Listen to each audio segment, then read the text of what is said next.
గంట నీ గురించి వెయిటింగ్ తెలుసా, గంట నుంచి వెయిటింగ్. 6 నెలలు కొట్టి నీకు పెట్టాలంటే తినాలి నాన్న. అర్థమైంది, అన్నిటితో ఫ్రెండ్షిప్ చేసుకోవాలి. ఒక్కదాన్ని తినాలంటే వచ్చినాక ఒకటే ఉంటుందా? అన్నీ తింటున్నాయి కదా.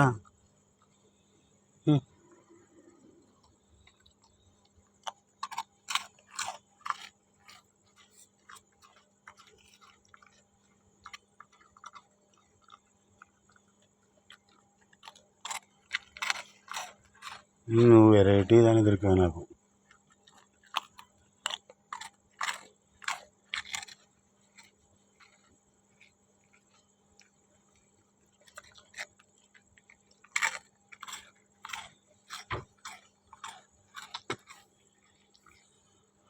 సరేనా, బాయ్. వెళ్ళనా? ఇంకా చాలా చెప్పాను, గంట అయింది. ఆడికి పెట్టి నీకు పెట్టి పోయినా.